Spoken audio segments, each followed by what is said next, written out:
Hello, this is Wonder Woman. Wonder Woman, you have to help us. I'm calling from Happy Harbor, Rhode Island. We're being attacked by Starro, the giant outer space supervillain starfish with a highly unimaginative name. Help us, Wonder Woman. Okay, has it detonated an atomic bomb and absorbed its energy? Yes. How did you know that? It's a thing. Okay, I can give you today, tomorrow, and Friday, but I'm in Chicago all next week. I don't understand. Oh, I'm not with the Justice League of America anymore. Most of us are freelance now. This is really great timing, actually, because I haven't booked any gigs lately. I mean, I get that it's not great you're being attacked by a starfish. It ate a whole middle school. Yeah, I'm sorry to hear that. What's the budget that you have in mind for this job? $1,500. $1,500? I'm not getting a family of raccoons out of your garage. This is an evil, giant outer space invertebrate that can spawn asexually like a hammerhead sharks in the British royal family. I would need at least $2,500. Aquaman quoted us $2,200. You're trying to get me and Aquaman bidding against each other? First of all, Aquaman is useless. He couldn't save you from Tory spelling. Second of all right, fine, I'll do it for $2,000. We'll need a W-9. You wouldn't rather do this as cash? Wonder Woman. Okay, forget I said anything. I'll come right over.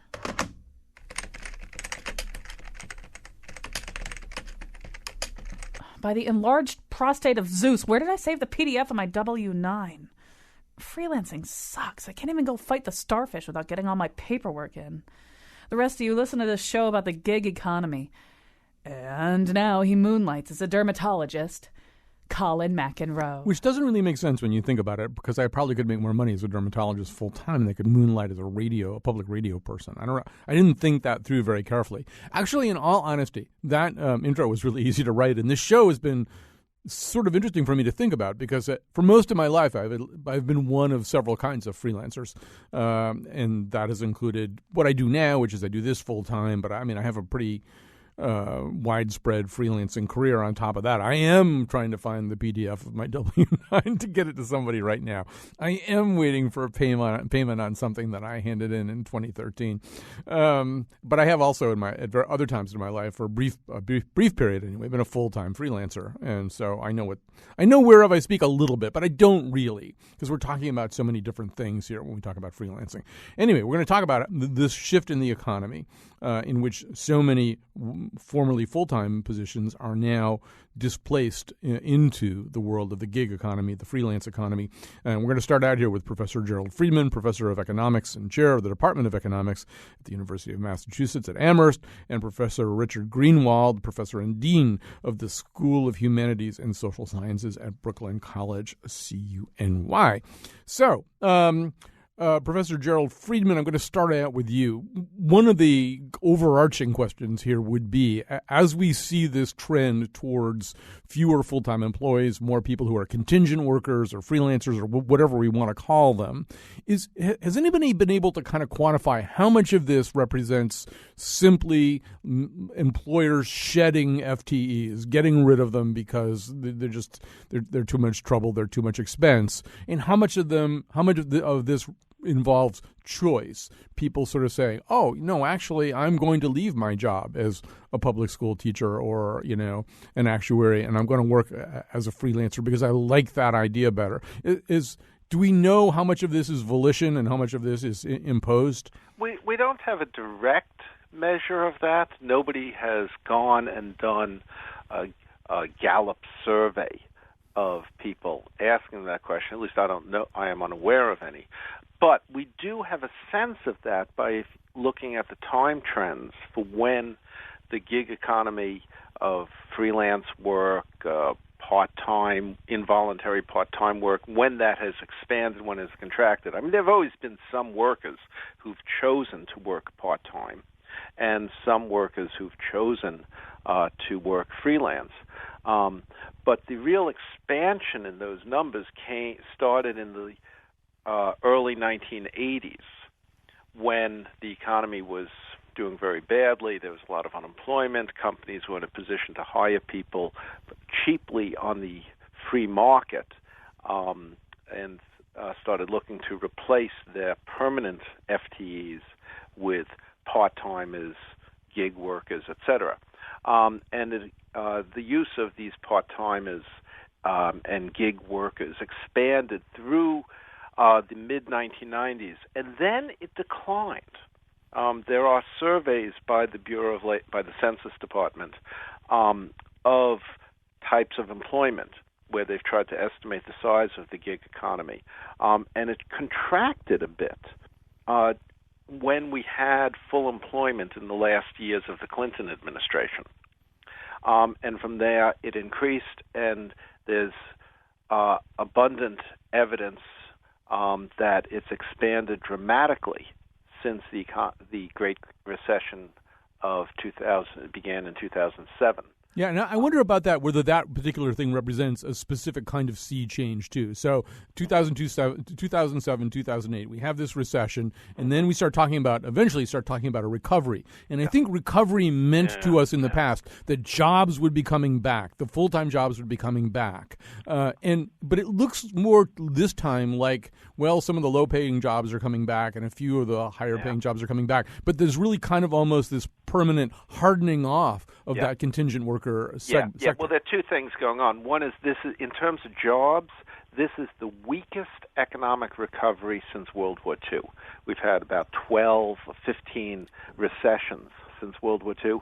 The recovery from this one is the weakest in terms of jobs. It's the strongest in terms of the stock market. The stock market is doing better than ever, but jobs are coming back very slowly. And the jobs that are coming back are, as you said, disproportionately the low-wage, part-time, a few hours here, a few hours there type of MIC jobs rather than real jobs.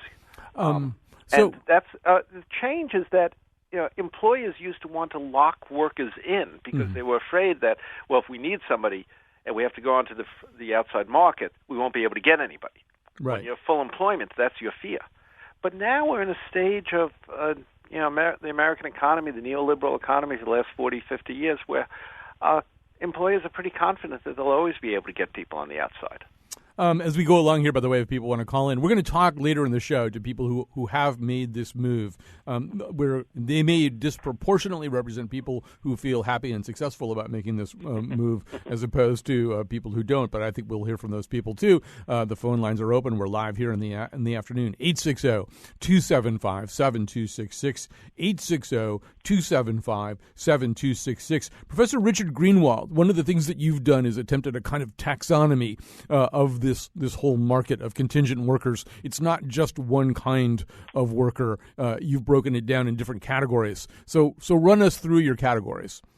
Well, I thank you very much for having me and talking about this topic. It's a very, very important one. As Gerald said, that we don't have an adequate understanding of who these people are, and yet we live in a culture that celebrates the sort of entrepreneurial spirit.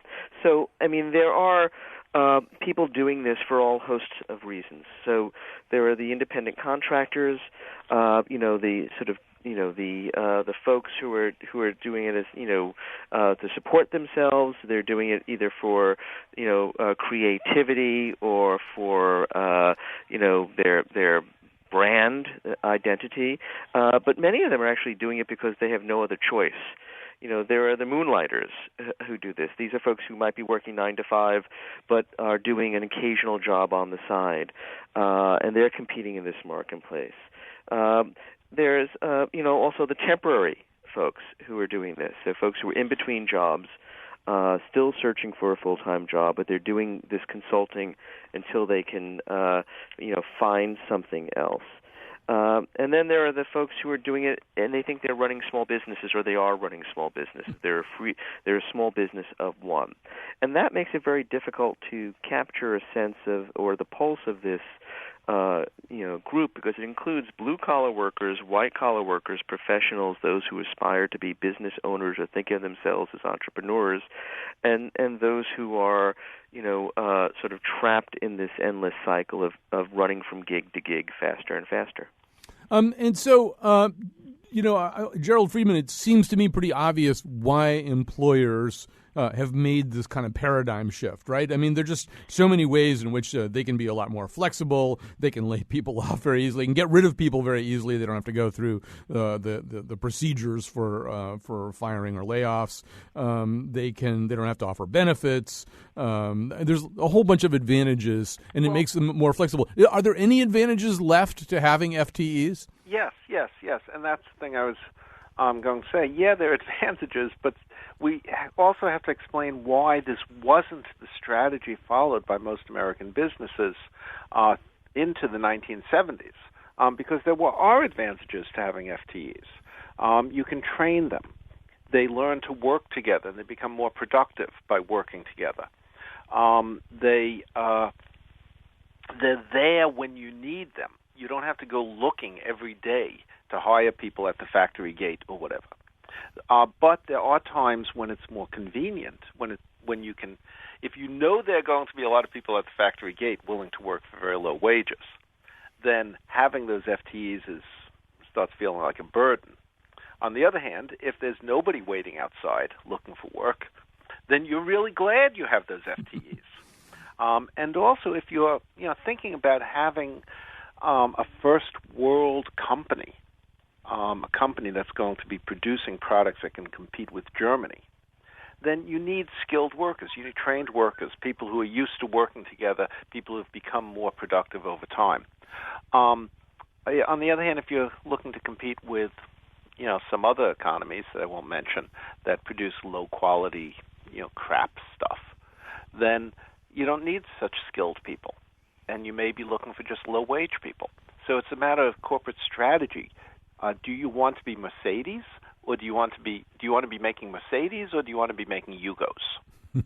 All right. So, Richard Greenwald, let's go over to the worker side of this. One way of looking at this is we're really kind of getting back to the Garden of Eden, this original American notion of work, which more closely resembled, I think, an opportunistic job shop that could turn on a dime, go after some new project. I'm sitting here in Connecticut, the Connecticut Yankee, this notion of the tinkerer. And it's a little bit of the E.F. Schumacher dream, right? We're going to throw off the shackles of Frederick Taylor's turn-of-the-century time management, wage slavery, and 50 years later, Peter Drucker's vision that workers and work could be managed scientifically. We don't want to be managed scientifically. We're getting our freedom back. We're going to own our ingenuity. We're going to become mobile and nifty and able to maximize our skill sets. That's the positive spin on that, on this trend. How well is that working out?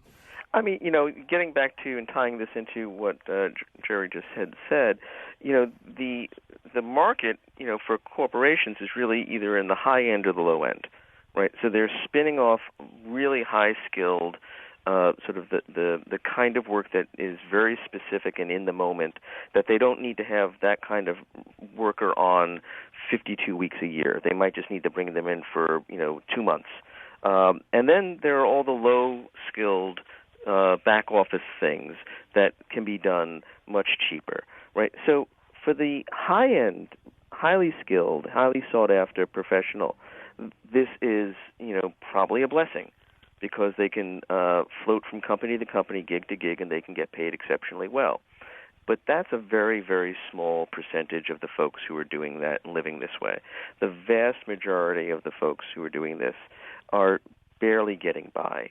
They're struggling. They're worried about, they're paying their rent. They're worried about, retirement. They don't even have retirement plans. They don't have health care benefits for the most part. So this is a very precarious group of workers.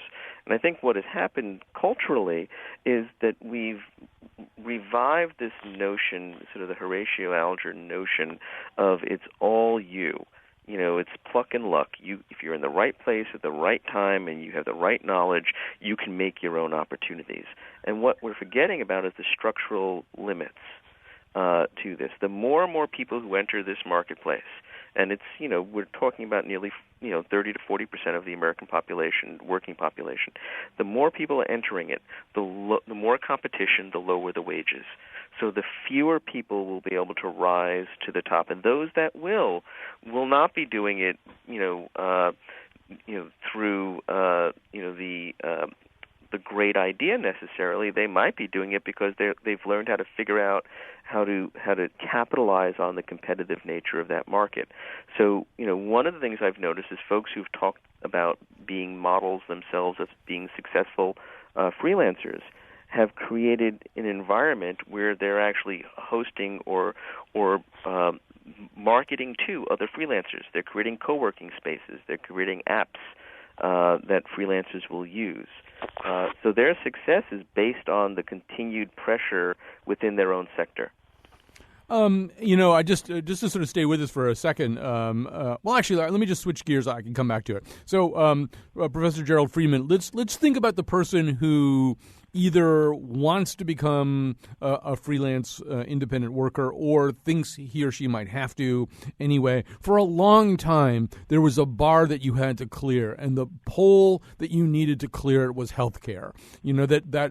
I mean, I could at this point in my life, I can remember certain moments where I thought, well, there's no real reason for me not to simply be selling my services to various kinds of companies, but except that I do need health insurance. I need it for myself. I need it for my family. It's irresponsible not to have it, and it's prohibitively expensive for me to get it any other way except through my employer. So how big a difference? So the ACA, in some senses, could be the deal maker for all this. Do we know yet how big of an impact it's having that way? Well, the jury is still out on that. I mean, we definitely do not know. The ACA has been in the exchanges have been in effect for a little more than a year, so it's way too soon to say. I know that is one of the hopes, and people who have advocated universal coverage through a single payer plan, like myself, have written into their plans that, well, this will liberate entrepreneurial energies. And I'm sure that there'll be some of that. I mean, I've said so I have to back it. I have to agree with it. But I think that most of the drive for these gig jobs and the independent freelance, I think that's mostly people trapped in those types of employments because they can't get full-time work. Most people, I think, and the evidence, as I said, of the late 1990s supports this, that most people, if they can, want a steady job with a regular paycheck. Most Americans live from paycheck to paycheck. The health insurance is one bar, but the largest bar against independence, striking out on your own, is income security. As you said at the beginning, and as Wonder Woman ran into, well, what are you going to live on next week? How are you going to pay your rent next week? The thing that makes freelance work so attractive to the employer is that they don't have to pay you all the time. That's the very thing that makes it risky for individuals. We've had, there's good evidence that the variability in income that people experience in the American economy has grown dramatically over the last 30 years. And a big part of that is the growing numbers of freelance people and people working part-time, varying hours. One day you may get 2 hours, and the other day you may get 4 hours, whatever. And that's very hard for people to live with because your rent doesn't change from week to week. Your other expenses don't change. The health insurance piece is one part of it, and that's good, but it's only one part. And Richard Greenwald, do you feel, I mean, I kind of asked this question of Gerald Freeman at the beginning, but I'd like to hear you on this too. Do you feel as though the progression we're on right now is essentially an irreversible one? In other words, that 10 years from now or 15 years from now, no matter what happens, we're not going to have a higher percentage of the workforce back in FTEs than we do right now? Well, I'm a historian, so I take that long view of things. So I wouldn't say that anything is inevitable per se. But we're on a very slippery slope right now. If we're getting to the point where almost 40% of the workforce is approaching 40% is living this way, at a certain point we're going to tip too far structurally to push it back in the other direction. And I worry about the implications for sort of policy and standards of living. I mean, one of the things that I've done in my research is I've interviewed a lot of freelancers and asked them to keep logs of how many hours they actually put into projects. And what is astounding to me is that they, for the most part, they're billing what they think is a logical rate for the project, but they're not counting how many hours it will take them to complete that project. So they're actually working many more hours, than they had before. So I was talking to someone who recently, was let go from their firm, wound up freelancing, and is making close to what they made before. And when you factor in how many hours more they're working, their hourly rate is much lower. So they're working much, much faster just to be near where they were before. And most of those people I've interviewed want full-time work. It's just in many of their lines of work that doesn't exist, or it's very, very rare. And the younger folks I speak to sort of assume that that's not going to come around. That was something that their parents' generation had, that they might not have it. So they're trying to figure out how to make do with what they can get, and that means redefining what success looks like. And they're the generation that talks more about freedom and flexibility than the generation who were in their 40s and 50s. So, Jerry Friedman, I want to come back to, I think it's sort of worth exploring just for a moment anyway, why this happened. We talked a little bit about why this happened, but when you look at it the way that you were talking about it at the beginning of the show, so maybe you can see it sort of towards the end of the 70s, even going into the 80s, you got stagflation. You've got the first signs, really, that this particular model for employment isn't necessarily going to work all that well all of the time anyway. And then you get these fits and starts and things get better and things get worse. But we see a couple of things happen. You alluded to one of them, which is that some of the work just got farmed out overseas. I mean, if you can get your data entry done a lot more cheaply in Taiwan or someplace, then you're probably, so a lot of companies are going to do that. That's number one. But I'm also wondering whether there's a number two, and maybe is the number two a more shareholder-driven business, a vision of business. In other words, I'm wondering why this is so permanent. Why, if in fact most people, as you say, would rather have a steady job, why can't they have one? And is it because business changed its whole attitude about sort of who its primary obligations were to? Oh, I think that's definitely part of it. The stakeholder model, where CEOs would be responsible to the customers, to the shareholders, to the workers, has been replaced by a profit above all model, driven by quarterly profits and the stock price. Some of that is we've changed the form of CEO compensation. CEOs get much more of their income now from stock options that tie their personal income to the stock performance and the profits of the company. Lay off a lot of people, stock prices go up. Replace full-time employees with part-timers, Wall Street likes that because it raises your short-term profits. For the companies and for the economy in the United States over the long haul, that's not necessarily a good thing because you're undermining the generation of the human capital that we need for productivity growth in the future. People become more productive when they work together as part of teams.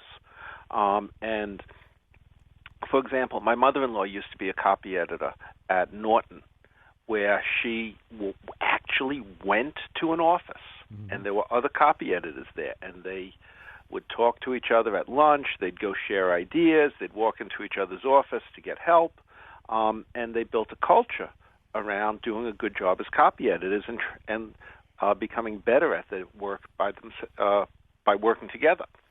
Nowadays, copy editing, I don't know who the copy editor is on a book of mine, somebody in India or someplace, somebody who doesn't know anybody else and just works in their own office or in a Starbucks.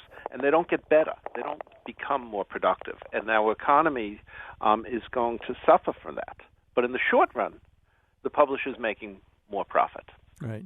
All right, we're going to have to grab a break here. Thanks very much to both of our guests. We're going to take a quick break. We're going to be still talking to economists and professors, but we're also going to be talking to freelancers as well. Yeah, get real. Chips for dinner. That's a meal. It's a freelance life. All right, we're back. We're talking about the freelance economy, the so-called gig economy. With us is Professor Richard Greenwald, professor and dean of the School of Humanities and Social Sciences at Brooklyn College, CUNY. Now we've got a lot of callers here, and we've got some actual freelancers whom we have located, or Julia Pastel, who is the producer of the show, has located. I want to grab a few of the callers first, and so I can clear out a few lines, too. Here's Jason calling in from Deep River. Hi, Jason. You're on the air. Hi, yeah. This is really interesting stuff today. Learning a lot. All right. I used to be a freelance writer, music critic, and found it tough to make money, so I started doing freelance PR on the side. And now that's my main business. And basically my comment is that in my line of work anyway, I'm finding that freelance is a bad word. Like I basically try not to ever tell anyone that I am freelance because, you know, I'll run into clients who say, oh, we don't need a freelancer for this, we need an agency. And to me, it seems like the difference is purely semantic. Like I have a network of other freelancers. We can do the same work that agencies do. What does it really matter if we're in an office all together or not? And if I'm able to hide that fact or just not address it, then I'm perceived and paid a lot differently. Richard Greenwald, this is spot on to one of it's sort of your last category, your final category in the taxonomy that you did. These people who are shops of one or two people who are either freelancers or they're small-time business people. And do you agree that the distinction is essentially a semantic one? You know, it is on some level, but, you know, perception becomes a reality. So for a whole generation of folks, that early wave, starting really in the late 80s and 90s, who were sort of shoved into freelancing, they thought of themselves as, they referred to themselves and were referred to in the press as consultants. And that had a really bad taste for people because it essentially meant that they couldn't find anything else. So many of the folks who are in corporations and the corporate culture in general in the United States looks at most freelancers that way through that generational lens. So they feel better when they're hiring an agency. They're hiring another company because it's not fly-by-night. It's not one person working, in their spare bedroom. It's something more permanent, more real.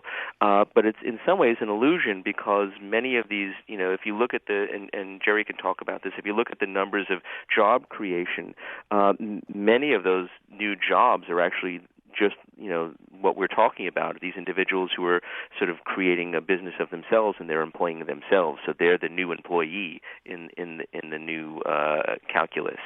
So, I think eventually that will turn. The younger folks I'm speaking to who are freelancing are referring to themselves as freelancers. That's the name they embrace. It doesn't have the same negativity for them that it does for someone who's in their 50s.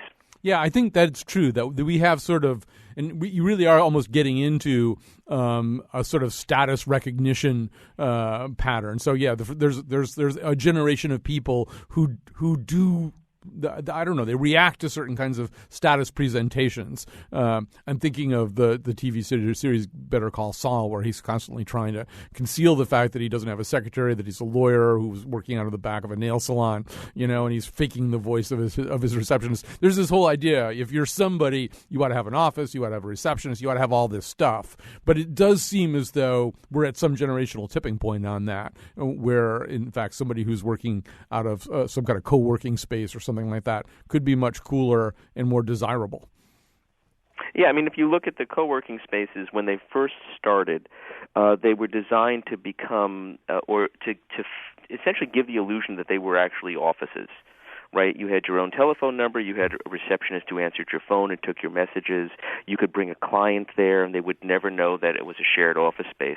That seems to have gone away. For the most part, when you walk into a co-working space today, it looks like a co-working space. It looks open, and there are people coming in and out, and there are, various business signs all over the place. So it's more chaotic, and I think, corporate culture likes things organized and neat. The chaos of the market, of the freelance market at least, frightens them, all right, even though they created it. Let me grab a call here from Julio in New Haven. There we go. Hi, you're on the air. Hi, Colin. How are you? Good.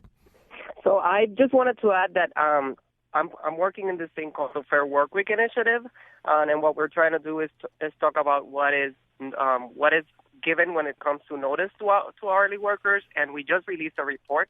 And just to give you some numbers, there's about 800,000 hourly workers in the state of Connecticut, and there's about 300,000 of them that don't get any type of notice. So they get less than a week's notice, meaning that these are people that work in Target, Burger King, and other places that don't understand their schedule, meaning in many ways they are part-time and are at the mercy of their employer, because if they don't come into work, they'll get fired.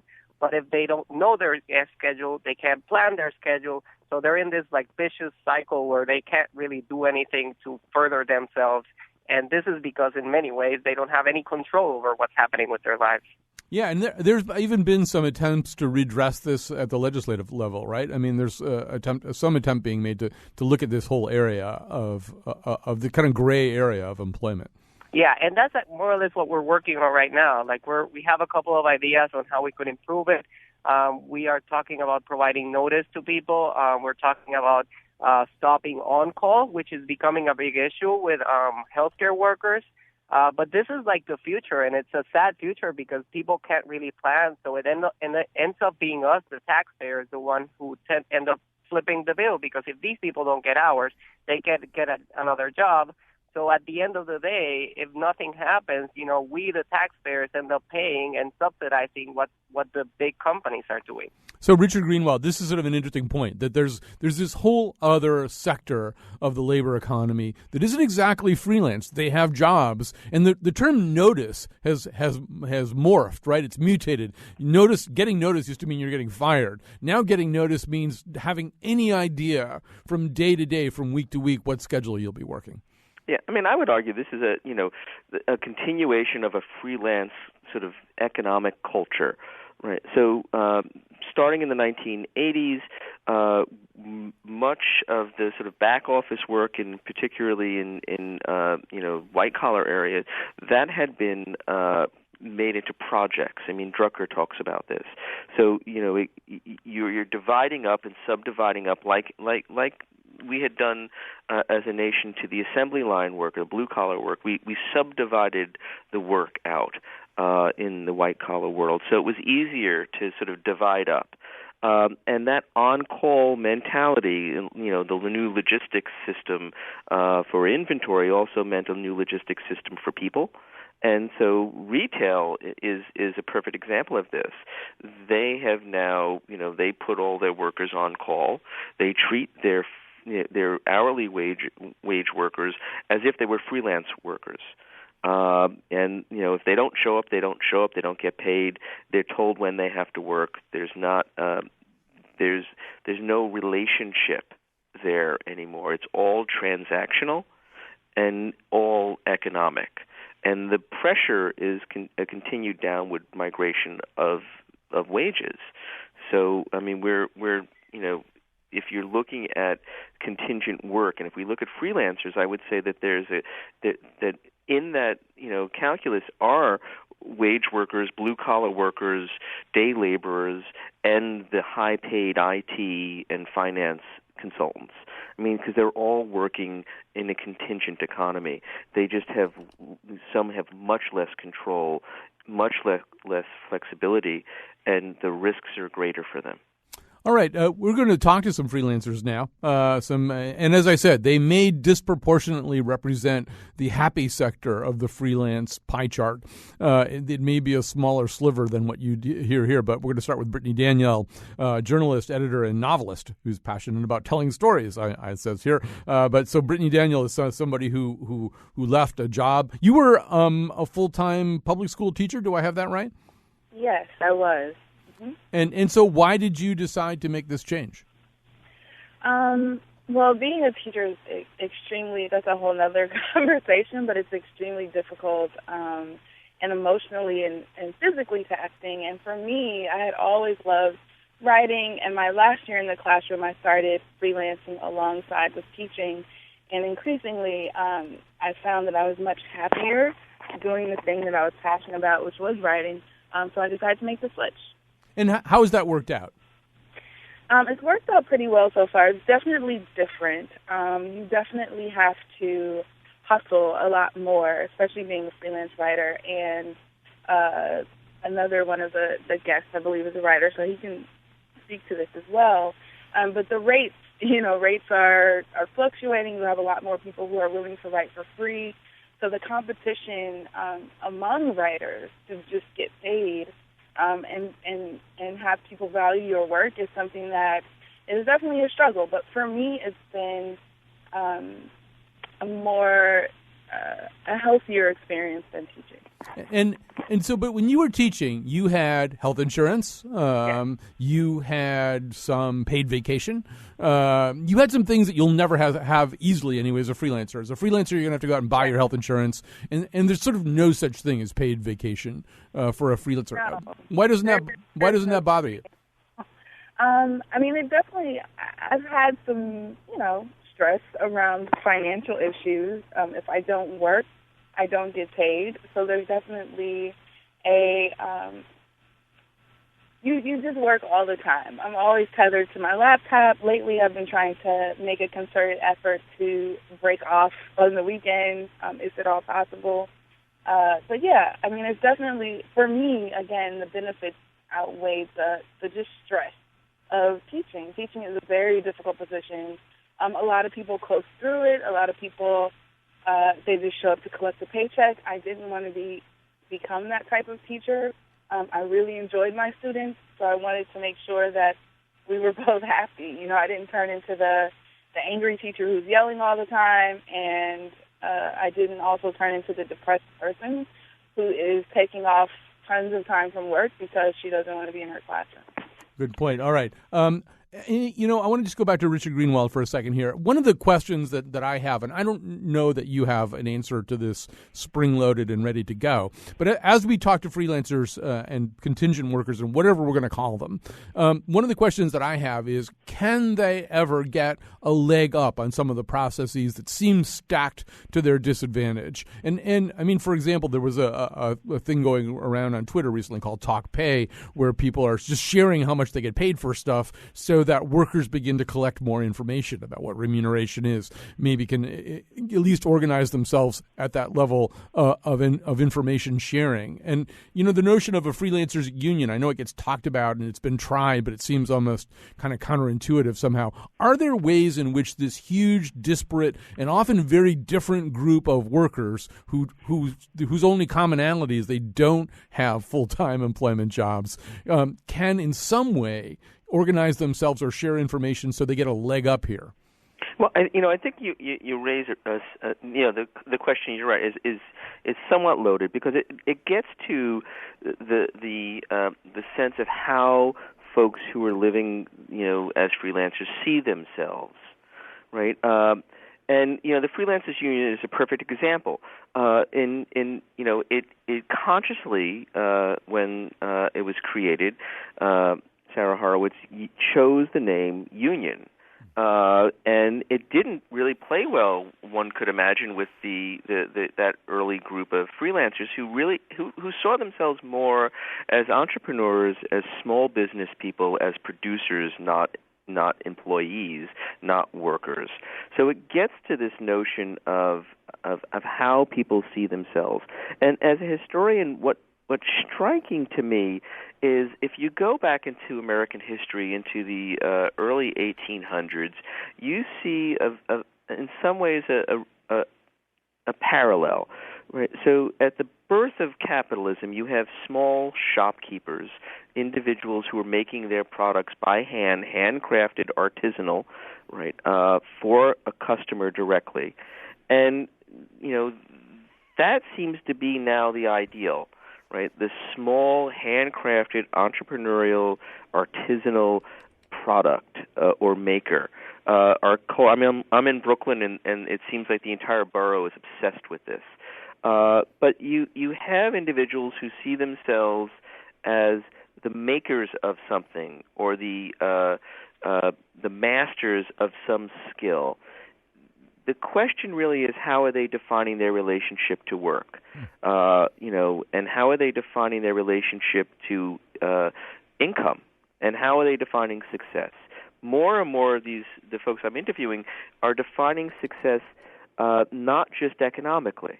Right there, it's about blending family and creativity and security. So they're willing to compromise in ways that maybe 20 years before people wouldn't have been. So many folks are seeing themselves successful.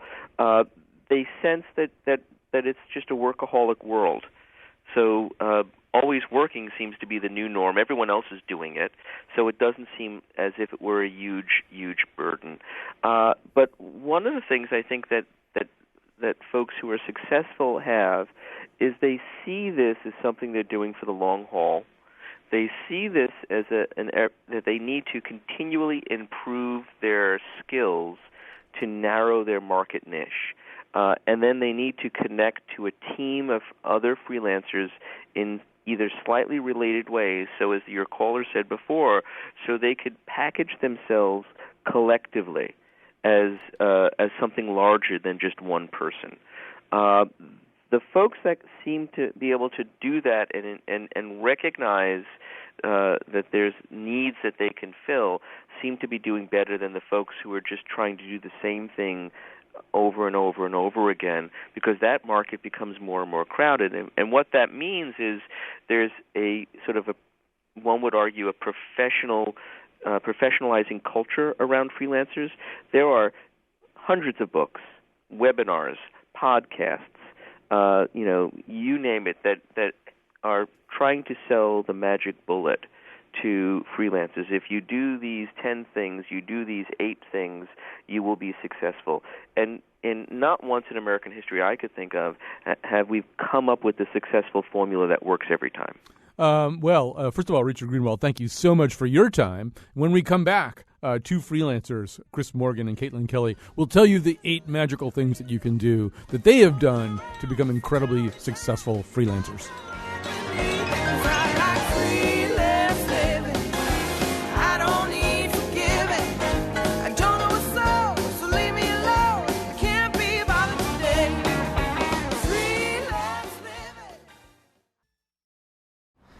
Working from home today. I gotta record the credits now. Oh, hey, Heat is on TV. Follow me. Oh, man, it's the scene with De Niro and Pacino together. Do I still have leftover Chinese food in the fridge? Yes. 7 years in Folsom. In the hole for 3. McNeil before that. Oh, man, the scene is so great. McNeil is tough, as they say. What was I supposed to be doing? Oh, no credit. Become a phonologist. Today's show was produced by Julia Pistel and me, Kyone Wolf. We both appeared in the intro. The part of Bill Curry was played by Val Kilmer. For show pages, articles, and photos of the Faith Middleton show, I love this part. You see me doing thrill seeker liquor store holdups with a Born to Lose tattoo on my chest? Oh, I got to get back to whatever website, wnpr.org/Colin. On tomorrow's show, Betsy Kaplan explores the future of musical theater.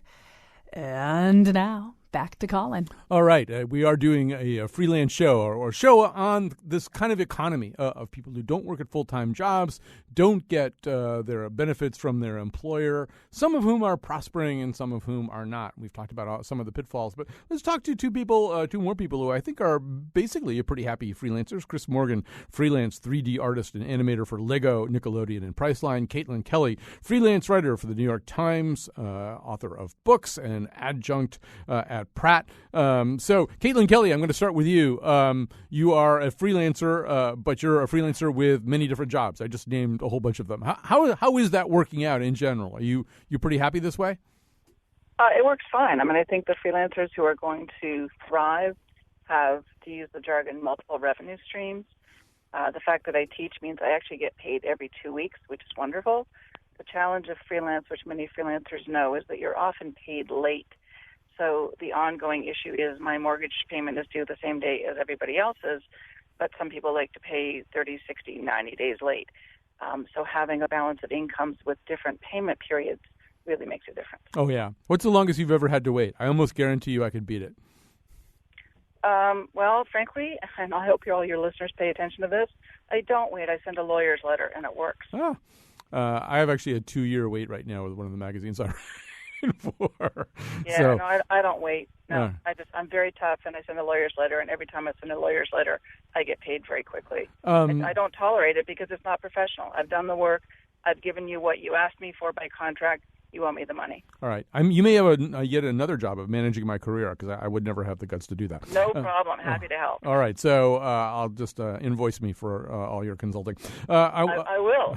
I know you will. I can tell that already about you. So, yeah, I charge a lot by the hour, but feel free to email me. All right. So, Chris Morgan, you're doing a different kind of work, freelance 3D artist and animator. In general, first of all, why not with your skill set? I'm assuming you probably could get full-time work somewhere. Is it a choice that you've made to be a freelance animator? Actually, no, it's not. I was actually laid off from a studio position that I had about a year ago, and I've been looking for work, but unfortunately in this area there's not a lot for my industry.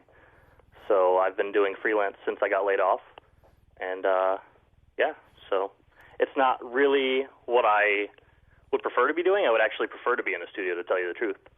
I just prefer the stability of it and everything like that. Yeah. I mean, the argument can be made, though, that you can, I mean, if you're just only working for Nickelodeon or whatever, then you're only working for Nickelodeon. You can't, it's not as easy for you to do a project for Lego or Priceline. Is there anything about that's rewarding? Yeah, I mean, that's kind of the beauty of my industry, is the fact that I can kind of work for a whole bunch of different things and learn a lot from each company that I work for and do a lot of just different kinds of work, which is really rewarding for me because, like, in the past I've worked military simulation, I've done some video game stuff, I've done some commercial stuff. So it's really exciting for me to be able to be in all these different facets. Caitlin, Kelly, I'm wondering, you're very well organized. I can tell you've kind of got this figured out and you're pretty assertive. Do you feel as though anybody could do what you're doing right now, or is it kind of a risk for other people? Would other people maybe even benefit from having a slightly more organized structure or a freelancers union or something that would help them do some of the things that you do? It's a great question. I think some people are very suited to this life and some are very unsuited to this life. I know to the penny what I owe. I know to the penny what is owed to me. I know exactly what my APR is. I knew the hour and the day that my American Express card payment is due. I only have one card. I'm not OCD. I'm just fairly well organized when it comes to money. You can't be sort of disheveled in freelance or it's going to be a disaster. You have to be super professional because your clients are looking at you thinking, well, do I really want this person to work with me because they're going to make me either look good or not? One of the really important points, and I've heard you discuss it in the show, it's really essential, is to network with people at your level or above. There's a lot of new, hungry people who don't know what they're doing. Good luck to them and God bless them. I'm in an online writers group of 2,700 women writers, many of whom have no idea what they're doing, some of whom, like me, know exactly what we're doing. And every day we exchange information, who's paying, who's not paying, who's completely hopeless to work for. And without that, I think you're really lost. I think any ambitious freelancer has to network, again, with smart people who know what they're doing, and that's going to help you. Otherwise, you're just kind of out there in the ether, and it's very difficult. Chris, you're saying that ultimately you'd like to go back and have a full-time position somewhere. Do you think that'll change? I mean, let's say that for another year you don't find that, but in another year maybe you pick up some of the skills and networking things that Caitlin's talking about right now. Can you imagine a scenario in which you sort of say, oh, thanks, but no thanks? I mean, I can't say no. I mean, who knows what the next year will bring, But, I mean, I definitely agree with her as far as having that giant network. I have a ton of really talented freelance artists that I'm always in contact with, both on Facebook and other social networking websites and stuff, and they're constantly sharing their expertise and what they've been through with clients and everything like that. And it's definitely a big help to learn from them. I think I miss the stability of having that, not necessarily 9-to-5 job, because in my industry, I mean, I could work 15 hours a day, but it's just nice to have the knowledge that I'll have that paycheck at the end of the week. Especially, right now it's just my wife, myself, and my dog, but yeah, if there's kids, a family, and it's nice to have that stability for that. It does get different. Well, Chris, I hear you, and I hope that you get what you want. I hope everybody gets what they want, and thanks very much to Julia Pastel for producing today.